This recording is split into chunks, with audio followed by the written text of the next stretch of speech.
we're talking about breaking your 9 to 5 job with Mike Gardon.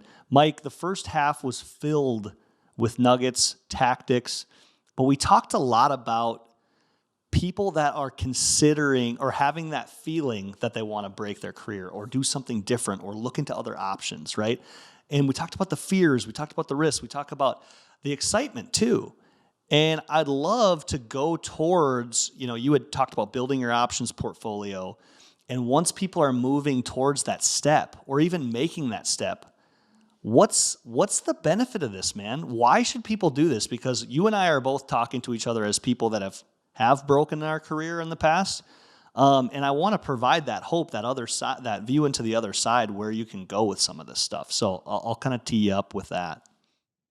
Yeah, I mean, I'll say what it's not. It's not about making a ton of money. Like, it's about holistic design and control over your time and life and the amount of time you spend and what you do on this earth. When I decided to work for myself, that wasn't a decision because I was reading a lot about venture capital and Silicon Valley and building unicorn companies. No, like I went through a part of the process that I went through was inversion, where I said, instead of asking myself, what are the things that I do want in life? What are the things I don't want in life?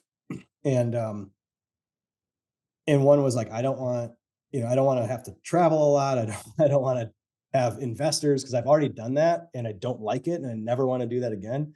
Um, so because what is that? That's constraining on my freedom. It's constraining on how I operate outside of work, right? Like I don't want those pressures in my life saying you got to take a call at 6 o'clock or at 7 o'clock in the evening, or you can't go meet your kids for lunch or something like that. Like I don't want that stuff.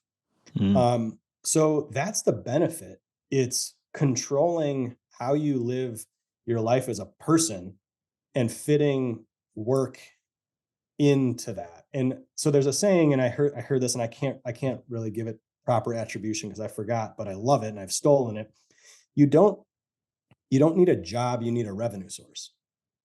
And I think like when you think that way, it's very liberating. It's because you're like, oh shit, yeah, I don't need to work for somebody necessarily. I just need to have enough income so I can provide for my family and we can live the life that we want, whatever that means. But it's also scary because as we detailed in the first part, you got to go through a lot of steps and a lot of experimentation. So the benefit can be money, but mostly it's just freedom, it's peace of mind, and it's control over what you do with most of your time during the day. Man, so much comes up for me, man. And I'm realizing how applicable this is because your quote, you don't need a job, you need revenue. You need a revenue source. When my wife and I came to the point where we wanted to have the option for her, she was in the public accounting space, and we wanted to have the option for her to make a choice to either do that with her 40 hours each week or do something else. And that's when it totally flipped on its head. It was a different way of thinking. We just had a barrier each week and each month that we needed to bridge that gap. And Mhm, that gap was a expense. It was an expense column. mhm. We had to get really clear on what our lifestyle sat, and we realized our activities as working people had to bridge that gap. And then it was like we were linking arms and we're like, how can we do it? And then that's when everything started coming up, and that's when we didn't look at it as this big nasty monster. We looked at it as this awesome challenge for us to solve and then get beyond, even provide excess beyond that. So that's such a cool way to think of that. And the benefit, the ROI was slower mornings with our kids, going to lunch together, like you said, not getting stuck in all day meetings or on work trips from Monday to Friday. I think that's Yeah, I think people think that gets normal for people really fast in a high paying active career. yeah. And I mean, as a real concrete example, one of my greatest pleasures in life right now. So my wife's a doctor. Her career comes first. Mine comes second.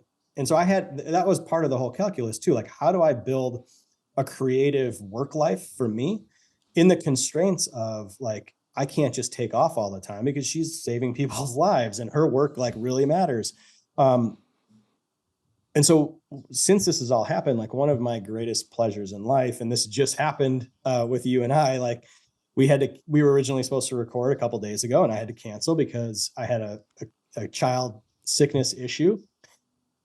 I love and cherish that I can drop whatever is on my plate to be the person to go pick up my kids in that Wow. situation. Like Hmm. that's a flex for me. um, I love that. I used to, when I was really type A and go getter and doing a lot of other things, you know, early in my career, I used to look at that as a burden.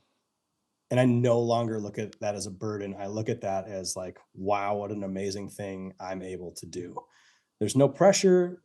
I love you. I love this conversation, but like, you know, I'm going to cancel it because I got something bigger and better to do.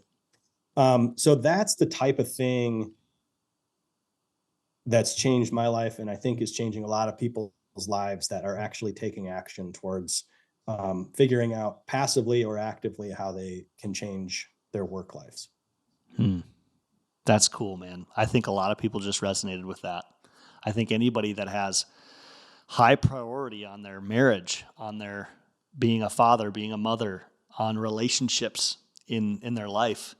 I love the concept of coming early to events and staying late for events like weddings, funerals. Those are the things where you don't have a bunch of constraints. You don't have the Sunday scaries every time you have to, the Monday morning work week comes around. Yeah.